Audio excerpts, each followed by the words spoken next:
Ooh, that looks tasty. 175 years into the future, humankind has reached the stars. As the hyperpowers vie for influence in the shadows, citizens use their permanent connection to Maya, the interplanetary data network, to revel in a bespoke deluge of thrills.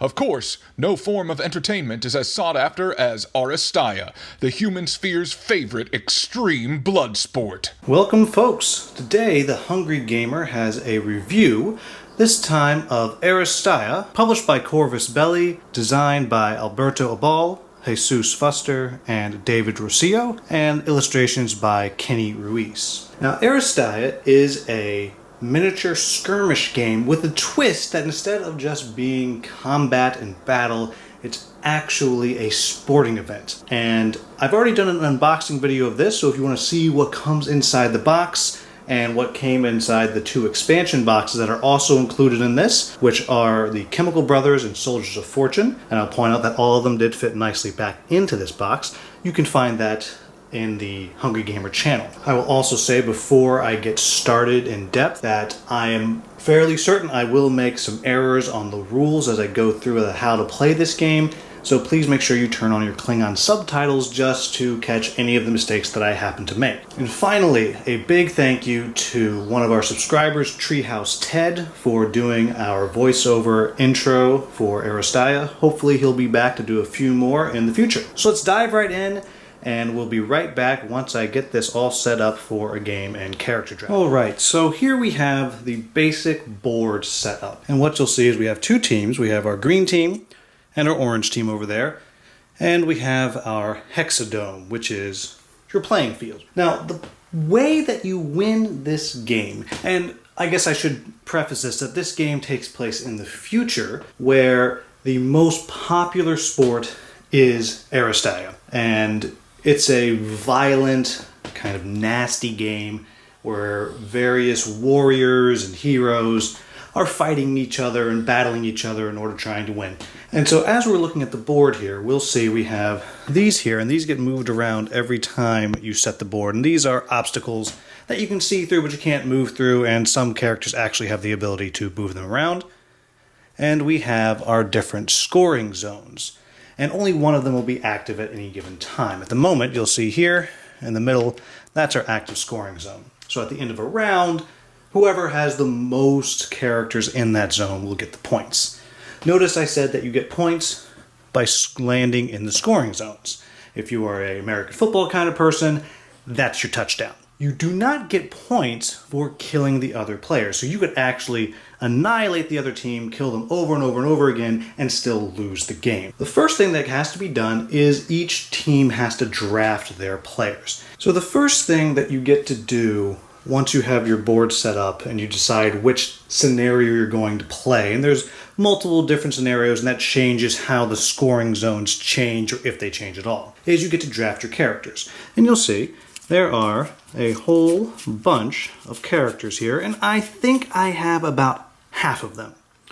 And usually what you do is you put them all out, and each player gets to draft back and forth. And usually the way it works is the first player gets the first choice, then the next player gets 2 and 3, then 4, back to the first player, and so on and so forth until each team has 4 different characters. And that is kind of the tournament style drafting, because there is a very big competitive community with Aristeia, like there is with many skirmish miniature games. Now, what my friends and I have started doing is a little more random, and so we kind of stole this from Dungeon Alliance. So let me just be clear, this is not the way it's recommended in the game, it's just the way that we like to. So what we actually do is we go back and forth, and we take, after we've shuffled, and we draw 2.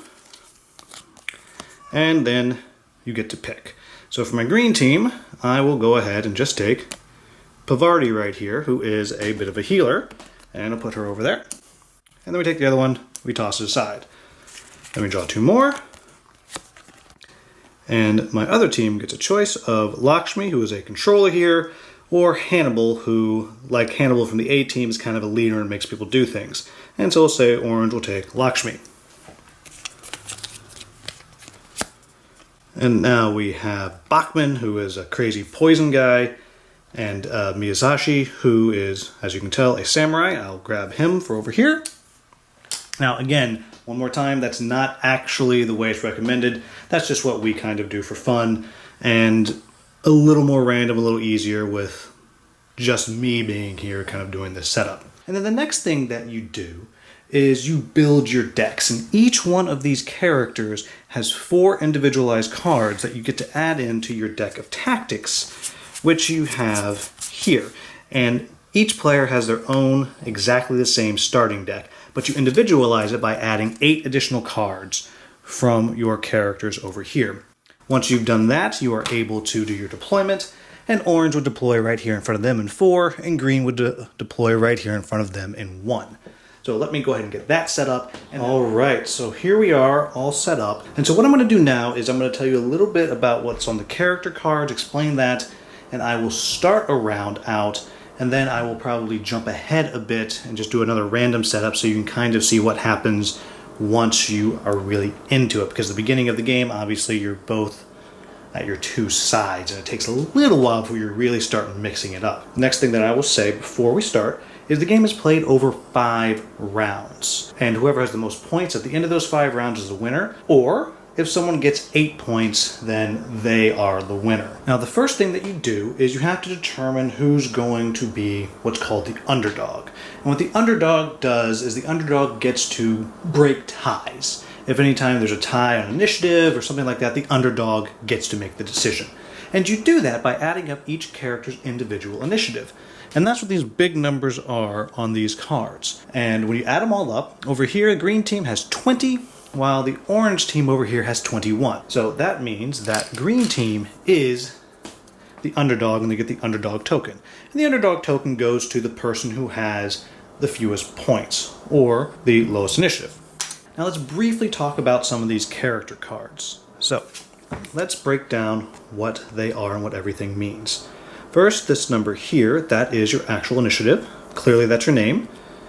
That's how many wounds you can take before you're knocked out. Then you have your movement and your energy. I will tell you that everyone has 5 energy, at least in all the characters that I have. Then you have your defense and the dice that you roll on defense. You have your brawn, which is the dice you roll on a brawn check, and we'll talk about that a little later. Then you have your agility score. Then down below this, you have your abilities. Now, abilities in red are attacks. And on this side, it tells you what your range is. So this attack here has a range of 1. So you got to be next to them to use it. And if you use it, you get a red die, an orange die, and a blue die. And it costs 3 energy. Then below, you have what are called switches. And you'll see there's one up here too. But if you're using this ability and you roll this combination, you get to do what it says there. Or on any roll, if you roll this, you can use that to add that ability there. And again, we will explain switches later on. Then we have this orange ability down here. Orange abilities are always active, and so that's what his particular abilities are. Now let's grab a different character just for perspective. And now this here is Gata. You'll see she has 7 initiative, she moves 5, has 5 energy, she can only take 2 damage. Different abilities here.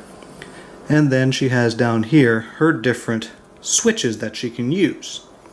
But if we look down at the bottom, we'll see she actually has no attacks. Gata has no ability to do damage directly. These green abilities are ones that can be used, and all you have to do is roll the dice, and if you get a single success, a success being a star, and again, when we get to dice rolling, we'll see how that works, then it works. And then that tells you how much energy it is. Now, all of the characters are very different. They all have tons of different abilities.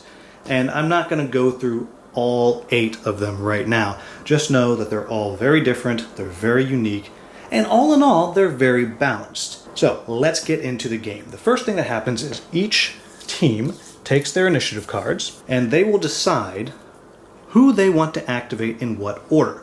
Each round is done in 4 phases. First character, second character, third character, fourth character on both sides. And they kind of go head to head. And their initiative determines who is to act first. You'll see what I mean. Now for now, I'm going to just shuffle these and randomly assign them, which is something no real player would ever do. And then the first thing you do is each player flips their first card. And so you see we have Pavarti with a 4 and Lakshmi with a 5. Now that means Lakshmi has won the initiative, but it doesn't mean Lakshmi has to go first. It means the orange player gets to decide. And so for sake of argument, we will say that Pavarti will go first, because the orange player wants to see what Pavarti's going to do. So we look at her card here, and we activate her. That means we get our 5 energy. And we have over here these little counters here, so 5 energy. And what she's going to do first is one of her always available abilities, and that is move. It costs you 2 energy to move, so we go from 5 down to 3 energy, and that gives her her movement points, which are 5. And so I'm going to go ahead and move her, and I'm going to try to get close to the scoring zone. So here she is. And just for kicks, I will move her here, because if I was starting with her, I clearly would have had her on the edge. So we'll go 1, 2, 3, 4, 5. Now I'm not in the scoring zone, so that doesn't help me at the moment. But there's really not much else I can do, so I will just continue to move forward. So I will use 2 more energy, which puts me down to 1, and I'm going to just move myself right there into the center of the scoring zone. And that leaves me with 1 more movement point. And so what I could do is I could use my 1 point to try to do a heal, but no one's hurt, so it's not particularly useful. That is the end of Pavarti's turn. Next, I activate Lakshmi, so she gets her 5 energy. And we'll take a quick look at her card so we can decide what it is that we're going to be doing. And you'll see here she has all these various abilities that she can do. So she's actually going to get to try to do something to Pavarti. So but first we have to move. You'll notice she has a movement of 4. And I will go 1, 2, 3, 4. And I've used all of my movement. Now you'll see I'm 1, 2, 3 spaces away. And so what I'm going to do is I'm going to attempt to debuff Pavarti there. And so what I'm trying to do is I'm trying to impose the stun state on Pavarti. And that means if she were to try to attack me or any of my players for the whole turn, she would lose one of her successes. And we'll see what that means if we come to it. And so, since I'm within range 5, I will roll 3 yellow dice. So these are here. Now, what is important is before you roll dice, usually each card will tell you, the players will have a chance to play cards.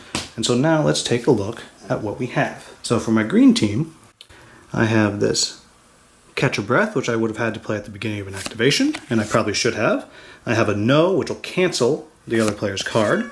I have a Dodge, which would add a blue die to a dodge roll.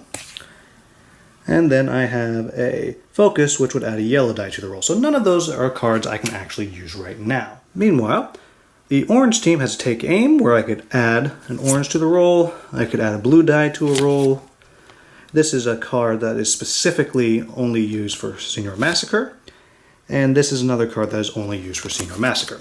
So neither player at this time is going to play a card. Now, as I said, I get to roll 3 yellow dice. And what I'm looking for is just one of these successes. Successes are stars. So we roll.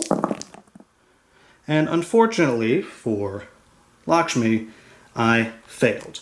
But I do have all these other things that I have rolled. And so I have 2 shields, and I have 3 exclamation points. Now we enter the switches stage, and I mentioned that earlier, and that's these black things here. Now, had I rolled 4 exclamations, I would be able to impose a focus state on another target within 0 to 4, a shield, and 3, I could stun somebody else. So I can't do either of those because I only have 3. Oh, I can't. So as I said, what my goal was is to impose the stun state on Pavarti there. Now I happen to roll it with my switches here. Now this is a rule that I'm not fully clear on.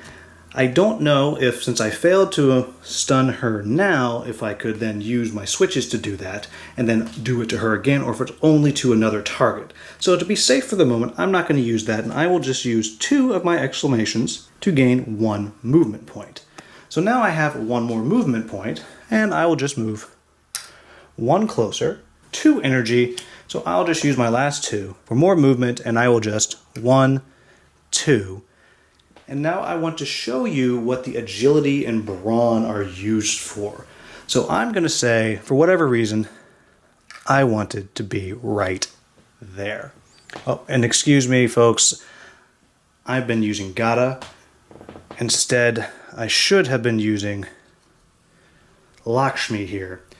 She does have enough movement, so I'll just kind of move them around a little bit. She can still do that. I apologize for using the wrong one. Now, if she wanted to move out of a hex next to another character, she has to bite her way through. And to do that, we compare the character who's moving, we compare their agility, which for Lakshmi is an orange plus a free exclamation, to Pavarti's brawn, which is just a blue die. And so let's go ahead and do that. And there would be a time to play cards if we wanted, but I'm not going to do that for sake of speed. And so we take the dice, and remember, Lakshmi is the orange and Pavarti is the blue. And so what we're looking for are successes for Lakshmi. That is the stars. She got none. Now let's just say she got 1 here. That 1 would be canceled out by the shield. Shields cancel stars. So that would mean that Lakshmi loses all the rest of her movement and she cannot move any further. If she had more energy, she could continue on and try to do it again, but in this case she doesn't. And that is the end of the first activation. Then we move to the second activation. And we have Miyazashi, and we have Senior Massacre. Got a sword fight coming. And this time, Green Team has the higher initiative value. And just to keep it interesting, we will say that the Green Team's decided, nope, they're going to go first and see if they can't get out there and do some damage. However, before they do anything, the Green Team is going to play this Catch Your Breath card. So at the beginning of the activation, Green Team will discard this to draw 2 more tactics cards. And we have another focus. And we have Fortune Favors the Badass. So we start with our 5 energy. And so we will start out, we will use 2 of our energy, and we will move. 1, 2, 3, 4, 5. And then not being able to do anything else from there, Musashi will just say we'll move again and wind up right there next to Lakshmi. Now, what I'm going to go ahead and do is I'm going to fast forward a little bit. And so we can kind of see what happens when you start mixing it up. So, but do know that you would play out the other characters. And at the end of the round, when everyone is done, you would go through and see who has more players in the scoring zone. And so let's just say that for some reason we ended like this. Well, my Green Team has 2 players in the zone, so they would get 2 points. If each team had 1 in the zone, we would each get 1. And if only 1 team is present in the zone, then that team gets 3 points. And those are represented by these tokens here. And then at the end of the round, each team gets to draw a new tactic card. And if the team scored any points, then they would get to draw another tactics card. So we'll just pretend that we finished like this, and the Green Team had a great start and scored 3 points, and that means they would get to draw another tactics card. And the very last thing that happens is the underdog, and remember that moves to the other team because green is scored and orange is not, gets to determine where the new scoring zone is. And the rules of how that moves around changes per different scenario. I have it set up as an assault scenario, which means that orange gets to move our scoring zone to wherever it is that they want. And so just for argument, we will move it down here to 5. Now I'm going to go ahead and set up just a different board here so we can see what happens when characters start to mix it up a little bit. So I've moved ahead to a mythical round 3, and we'll just kind of see how all of this works. And I will, again, just do a little bit through so we can see the other things that we've missed. And again, just keep in mind that there is so much more going on that's happening in this game, and I'm just trying to give you the basics. So here we have 8 Ball is first for orange, and we got Wild Bill for green.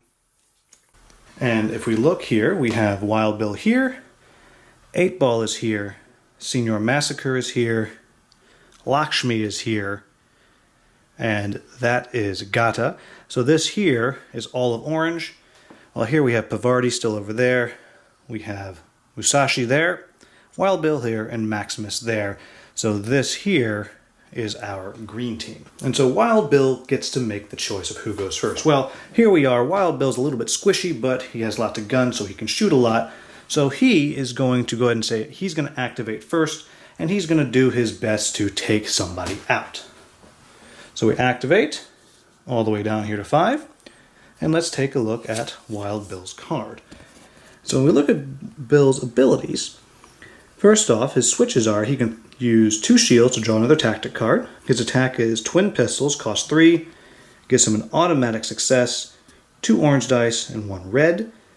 And if he gets 3 exclamations, he can do the attack again on somebody else. When he's being attacked, he can change his defense dice for a red and an orange. And once per combat round, he can throw away a tactics card to add a hit. And so we will just say that, Bill is going to fire at Lakshmi here. Now, Lakshmi actually has cover because Bill is firing through someone in front of him and Lakshmi is next to cover there. If Bill was here, there would be no cover. And all that means is Lakshmi will get to add a single black die to her defense. So Bill is going to activate. He's going to use 1, 2, 3, so he's down to 2 attacks, 2 energy, and he's going to fire. And before he goes, what he's going to do is he is going to take aim and add a single orange die to his attack. So that means that Wild Bill now has 3 orange and 1 red die, plus an automatic success for this Twin Pistols attack. Lakshmi is a little bit afraid of this, doesn't want to get beaten up too badly, and so Lakshmi is going to use a dodge and add a blue to her defense. And what that means is she will have 2 black dice, 2 yellow, and a blue. So the first thing that we do is I will roll Bill's, and I will add Lakshmi's dice to the pool there as well because they're all different colors. Now this is a head-to-head opposed roll. And when you do these combat rounds, you really have kind of a little mini game within itself. And you'll see what I mean in just a second. So we do our roll there. And so that went actually horribly, horribly for Bill. But let's take a look if there's anything that Wild Bill can do to help his cause. Because remember, Bill gets 1 extra star, so I will just flip that up as a reminder. And we'll see that Lakshmi has already blocked 2 of them. And additionally, whoops, this should be a star.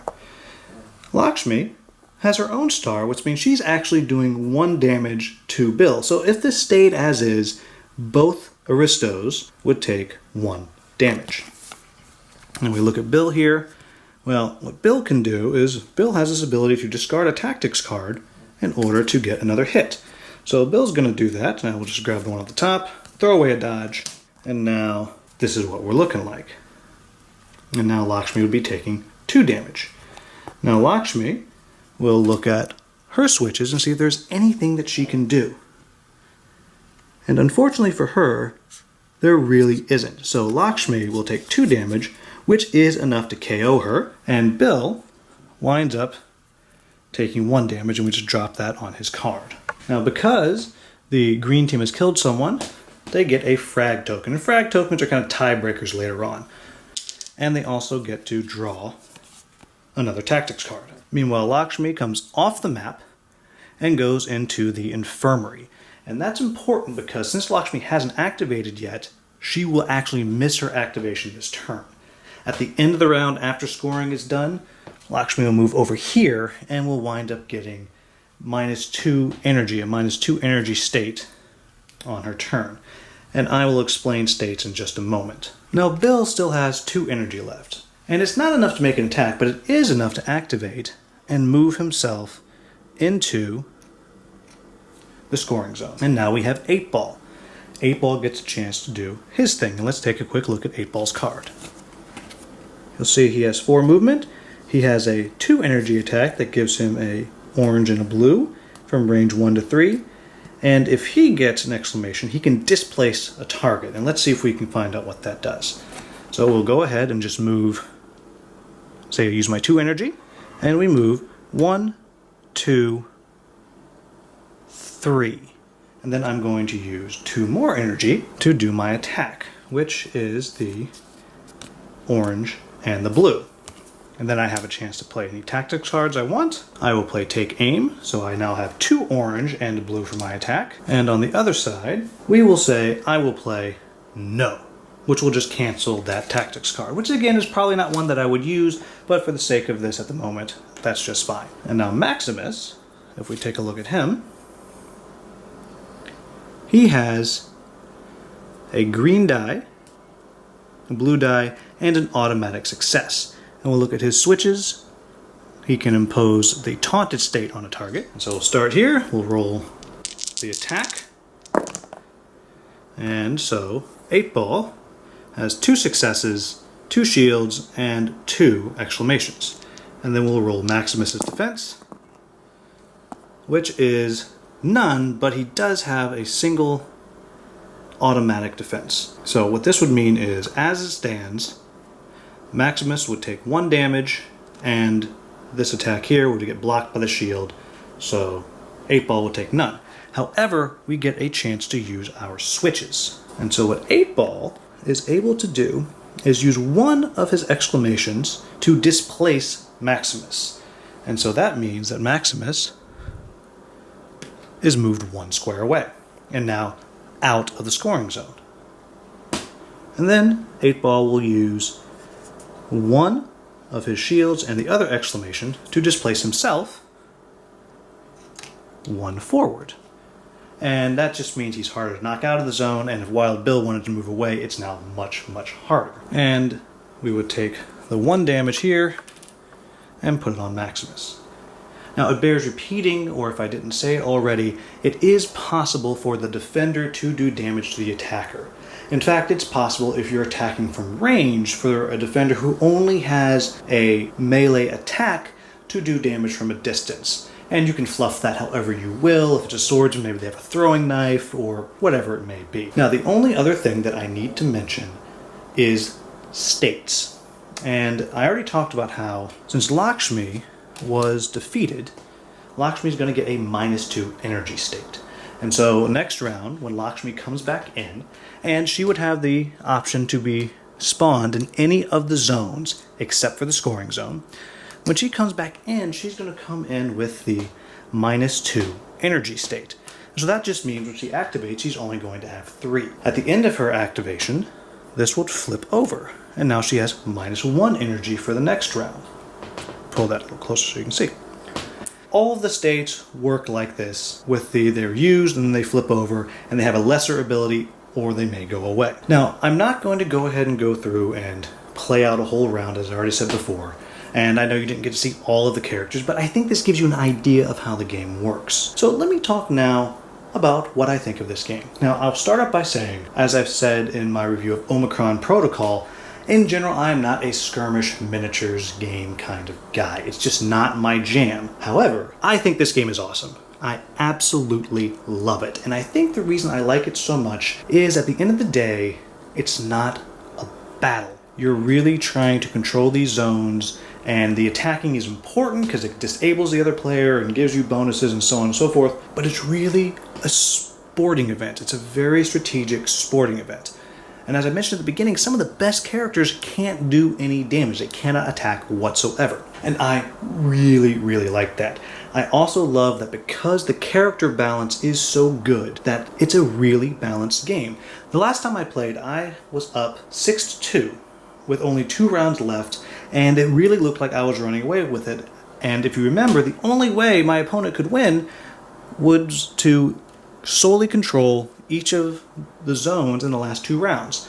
And he did it, and I wound up losing at the end because he completely shut me out. It's exciting, it's fun, And it really does have a good balance. I'm sure if I were playing against people who are competitive, I'd get the Hexadome wiped with me. But that's okay. So I really like that. I really like this head-to-head dice rolling. And like I said, it's almost like a mini game. There's so much going on with it as you're trying to figure out, oh, well, my character can use these abilities to do this. If I throw away this card, I'll get bonuses, so on and so forth. And there's really, you don't know what's going to happen in any given roll. I also think that the tactics cards, while powerful, there's not so many of them, and you're not playing so many that it's all coming down to cards. The cards are a good boost, and they can swing the game, but you have to use them strategically, and I really like that. I also like something I didn't mention earlier. I love that you can break up your movement. You can move 3, stop, shoot, and then continue your movement. That's not something that happens in a lot of games, but I really like it. I think it's a great, great addition. I also think the theme of this game is really well done. I love all of the characters. These are tactics cards, but I love the characters. I really think the art is really good. Each of just the text on each one and what they're called and what they do, and the picture really starts to give you an idea of who these characters are. And to go along with that, there is a lot of lore to this game. If you watch the unboxing, you'll see that one of the books that came in the base box is all lore. And so there's just so much to this game. You really get a feel for the characters, you can get a feel for teams, you can pull them together, you can make your own stories as to why these different characters are together. And I'm sure if you are familiar with Corvus Belli's other game, Infinity, which is a miniatures war game set in the same universe, there's even more story that goes into it, though I'm not particularly familiar with it. I really like that all in all, this is actually a pretty fast game. The first few times I played, it did take 2 hours or so, but that's because we're learning and trying to figure it out. I really do think that once you know what you're doing, this is probably an hour to an hour and 15-minute game. I also really love the initiative system. I love that this in itself is part of the strategy, trying to guess who your opponent's going to make go first, and then the ability to, if you win initiative, to make the other person go first, or you can go first, I think is wonderful. One of my biggest quibbles with a lot of miniature games is that there are so many various states that can be inflicted. As I mentioned, the burning and the poison and the dazzled and the focus. And this game is no exception. There are a lot of them as well. The core only comes with a couple, though each additional expansion adds a few more, though the rules are fairly simple. What I like about it is none of them are particularly complicated, and the way they've done these tokens here really do a good job of telling you exactly what happens when they go away, and I think that's just a great, great thing. It's well done. It's not unique, but for the purpose of this game, it really works well. Now, my biggest quibble is actually with the scoring tokens. You'll see here the game comes with 11 scoring tokens. It's literally not enough. Now, I understand it's rare that it happens that you run out, but in the first game that we played, we actually wound up running out. We just didn't have enough tokens because we were doing big swings of getting 3 points, then 3 points, then 3 points, then 2 points, and as you'll see, in 4 rounds, we're already up to 11. Now, yes, I do understand that the last round is the 5th round, you don't actually need any more, but it's just kind of a bummer to know that there's literally exactly enough to play the game, only if you don't give out scoring tokens on the last round. I think that's a bummer. It's a slight miss. Just throw 2 more in the box, or throw 2 more in one of the expansions, and you'd be good to go. So that's a little bit of a bummer. The other thing is the wound tokens that come in the base game. They are so extremely tiny. Now, they fixed that in the expansions. As the expansions come with some bigger ones here, let me hold them both up together so you can get an idea of the size difference here. You'll see I got one on top of the other there. They're just really tiny. They're really fiddly to play around with, and I'm positive I'm going to lose them as I play more and more of this game. Now, I've already mentioned how I feel like the characters are well balanced. Not only are they well balanced, but they're pretty cool looking. Now, as always, it's a little hard to see the sculpts when they're just in the gray, and I'm not a painter, but these are nice minis. They're good sculpts, and they're very cool, and I've seen lots of people who have done the painting, and they're just gorgeous looking. Though, at the same time, I'll say, these bases don't quite fit into the hexes. If you see, they're just a little bit off, and that's slightly annoying. I would like to see them fit perfectly, but I'm telling you, this is super nitpicky and quibbly. And I also really wish that the game came with colored bases to snap on. That way you can just, an orange, a green, it's super clear to look who is in control, who is where on the map, without having to stop and really check the minis to make sure you're moving the right character. Because if you remember at the beginning of the game, I accidentally moved Gata instead of Lakshmi. Again, very tiny quibble. And so that is the only negative that I have to say about this game. I think if you like miniature skirmishers games, 100% get this game. It's excellent. I think if you just like strategy games, it's definitely worth checking out. As I already told you, I don't in particular love skirmish games, but this one really connected with me. I really like it. I'm a big fan. I think it does so much right, even down to building your tactics decks at the beginning with that little bit of deck building that you get to do as you customize your particular squad. I think with all the characters here, there's so much replay value, and there are several different scenarios, so you can kind of mix up how the game is being played and what your target is, what your strategies are. And there's even another reverse side to the board, which changes up these unpassable spots, which is really a good decision to have that double-sided board. I suppose I would love to see a different style of play, a different expansion that changes up drastically how you win, how you play. And I don't know what that is. Maybe there's an introduction of something really big that's out there that you're working together to take out, or maybe a way to add a third player, even with less minis. I think that would be completely chaotic, insane, and so very much fun. But again, as I said, you can probably hear it in my voice, I'm kind of stretching to find things that I would like to see change about this. I think this is a very solid game, definitely one to check out. I know they're looking to expand their market here in America, so if you're here in America, check this game out. So there you have it, folks. That is Aristeia, the head-to-head skirmish miniatures game. It's unique, it's fun, definitely check it out. As always, folks, if I made a mistake in the gameplay explanation at the beginning, please let me know with a timestamp in the comments so I can put that into the Klingon subtitles. If you just have a comment of things you would like to see changed in the future, also leave a comment and we'll do our best to bring those into our videos as we move on. As always, I have a lot of previews, reviews, unboxings, and I'm going to be attending Origins Game Fair this year in Ohio, and I have several interviews set up with some very exciting designers and publishers.